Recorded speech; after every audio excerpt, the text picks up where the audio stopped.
الحمد لله وكفى الصلاة والسلام على سيد الأنبياء والمرسلين أما بعد فأعوذ بالله من الشيطان الرجيم بسم الله الرحمن الرحيم رب اشرح لي صدري ويسر لي أمري واحلل عقدة من لساني يفقه قولي واجعل لي وزيرا من أهلي رب يسر ولا تعسر وتمم بالخير آمین یا رب العالمین۔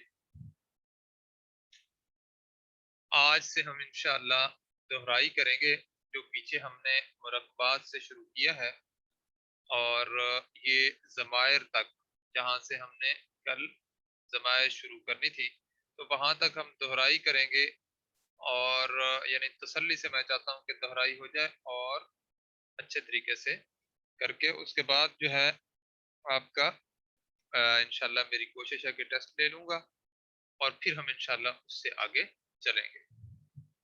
ٹیسٹ اس لیے نہیں ہوتا کہ کوئی بندہ پریشر میں آئے، اصل میں ٹیسٹ سے عمومی طور پر جو ہے، عمومی طور پر سے بھی زیادہ میں آپ کو کہوں گا کہ ٹیسٹ لینے سے تیاری بہت اچھی ہو جاتی ہے، تو اس کا ہم نے انشاءاللہ اہتمام کرنا ہے۔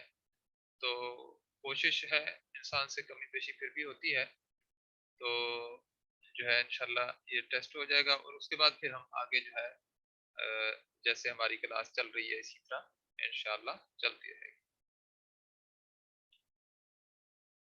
اچھا جی، ہم نے مرکبات شروع کیے تھے تو میں نے آپ کو بتایا تھا کہ مرکبات دو طرح کے ہیں، ایک مرکب تام اور دوسرا مرکب ناقص۔ مرکب ناقص کے اندر پھر آگے میں نے آپ کو بتایا تھا 5 قسمیں ہیں، ایک مرکب عطفی، مرکب توصیفی، مرکب اضافی، مرکب جاری اور پھر مرکب اشاری۔ پھر سن لیں، مرکب عطفی، مرکب توصیفی، مرکب اضافی، مرکب جاری اور پھر مرکب اشاری۔ ایک دفعہ پھر بھی سن لیں، مرکب عطفی، مرکب توصیفی، مرکب اضافی، مرکب جاری اور پھر مرکب اشاری۔ مرکب جاری بھی ابھی ہم نے کلاس میں نہیں پڑھا اور مرکب اشاری بھی نہیں پڑھا۔ مرکب عطفی بھی پڑھ لیا ہے، مرکب توصیفی بھی پڑھ لیا ہے، اور الحمدللہ مرکب اضافی بھی پڑھ لیا ہے۔ اچھا جی، مرکب کا جو دوسری قسم ہے وہ کیا ہے؟ مرکب تام۔ مرکب تام کی پھر آگے 2 قسمیں ہیں، ایک جملہ اسمیہ اور دوسرا جملہ فعلیہ۔ جملہ اسمیہ الحمدللہ ہم نے پڑھا تھا، جس کو ہم ابھی آگے بھی سمجھ رہے ہیں۔ اب آپ دیکھیں نا کہ ضمائر ہم نے ابھی شروع کرنی ہے تو اس کے اندر بھی وہ بھی جو ہے جملہ اسمیہ میں شامل ہے، مطلب جملہ اسمیہ میں استعمال ہوگی تو آگے وہ بھی ہم جو ہے پڑھیں گے، تو یہ جملہ اسمیہ ساتھ ساتھ چلتا رہے گا۔ جب یہ جملہ اسمیہ مکمل ہوگا تو پھر اس کے فوراً بعد جملہ فعلیہ شروع ہو جائے گا۔ اچھا جی، مرکب جو ناقص ہے اس کی ہم سب سے پہلے مرکب عطفی کی دہرائی کرتے ہیں، اور پھر ہم انشاءاللہ اس کے بعد والے کی کریں گے۔ تو مرکب عطفی کے اندر 2 حروف ہیں، ایک واو اور دوسرا او۔ واو اور او، واو کا مطلب اور او کا مطلب یا۔ یہ دونوں حروف کیا کرتے ہیں؟ 2 لفظوں، 2 جملوں یا 2 مرکبات کو آپس میں ملاتے ہیں۔ ٹھیک ہے جی، پہلا جو اسم ہوتا ہے اسے معطوف الیہ کہتے ہیں، اس کے بعد والا جو حرف ہے اس کو حرف عطف کہتے ہیں، اور اس کے بعد میں آنے والا جو اسم ہے اسے معطوف علی کہتے ہیں۔ تو اس طرح ایک مرکب جو ہے مرکب عطفی وجود میں آتا ہے۔ تو اب آپ کے سامنے ہے معطوف الیہ، یہ جو خبز ہے یہ معطوف الیہ ہو گیا۔ حرف عطف، جو حرف عطف ہے واو، وہ آپ کے سامنے یہ حرف عطف ہو گیا، اور اس کے بعد ماء معطوف علی۔ تو یہاں پہ جب ہم ترجمہ کریں گے تو اس میں معرفہ اور نکرہ کا خیال کرتے ہوئے ترجمہ کریں گے. تو یہاں پہ آپ دیکھیں خبزن، خبزن اگر ہم پڑھتے الخبز تو مطلب کیا ہوتا؟ روٹی. اور اگر خبزن ہے تو ہم ایک کوئی یا کچھ اس کے ساتھ لگائیں گے. ٹھیک ہے جی. خبز کا مطلب روٹی اور ماء کا مطلب پانی. خبزن ایک روٹی، واو کا مطلب اور، خبزوں و ماء روٹی، اپنا ایک روٹی اور کچھ پانی. اور جو بہت اہم بات ہے وہ کیا تھی؟ میں نے آپ کو کہا تھا کہ جو معطوف علی ہے وہ چاروں پہلوؤں کے اعتبار سے معطوف علیہ کے تابع ہوگا، لیکن اس کی تابع داری کبھی کبھی جنس کے اعتبار سے نہیں ہوتی. یہ میں نے آپ کو ساتھ بتایا تھا کہ معطوف علی کی جو تابع داری ہے وہ جنس کے اعتبار سے کبھی کبھی نہیں بھی ہوتی. ٹھیک ہے جی. اچھا، اس کے اندر ہم نے ساتھ ہی ایک مرکب جو ہے یرملون کا، مرکب عطفی کے اندر یرملون کا قاعدہ بھی ہم نے پڑھا تھا.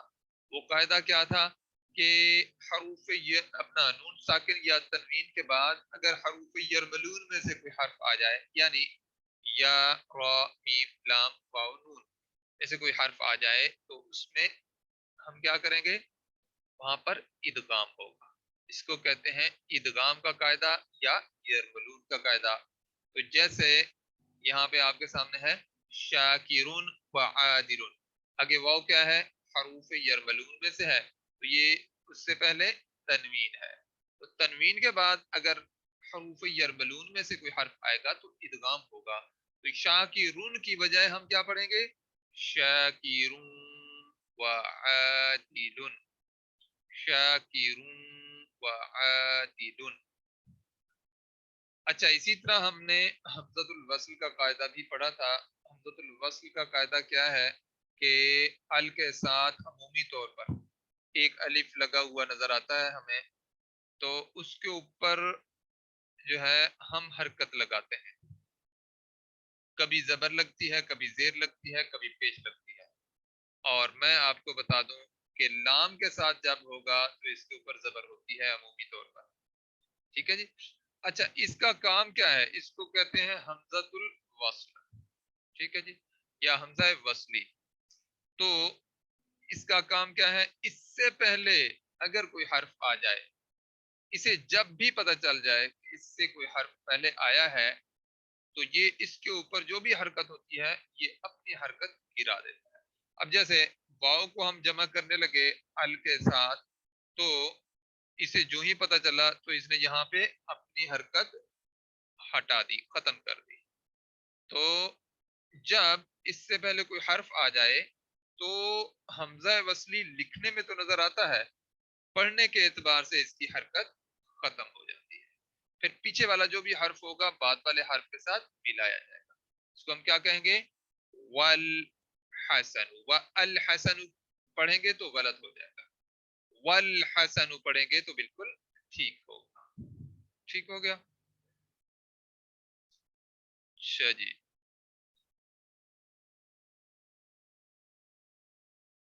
اسی طرح ساکن حرف کو آگے ملانے کا قاعدہ دیکھیں. جیسے الصادق او الکاذب ہے، اس نے کیا کرنا ہے؟ دیکھیں حمزہ وصلی ہے یہاں پہ، اس نے تو اپنی حرکت گرا دینی ہے کیونکہ اس سے پتہ چل گیا کہ پیچھے واو ہے، جبکہ واو ساکن تھی، واو بھی ساکن، آگے لام بھی ساکن. اگر ہم پڑھنا چاہیں تو واو پڑھی نہیں جائے گی کیونکہ یہ ساکن ہے، آگے لام بھی پڑھا نہیں جائے گا جب تک یہ ساکن ہے. تو پھر ایک قاعدہ ہمارے سامنے آتا ہے کہ اگر کوئی ساکن حرف ہم آگے ملانا چاہیں گے تو اس کے نیچے زیر لگا کر آگے ملائیں گے، سوائے من کے نون ساکن ہے. ہر ساکن حرف کو جب ہم آگے ملانے لگیں گے تو اس کے نیچے زیر لگائیں گے، لیکن ہر ساکن میں سے یہ نون ساکن جو من کا نون ہے اسے الگ کر لیں. اس کے نیچے ہم زیر لگانے کی بجائے زبر لگائیں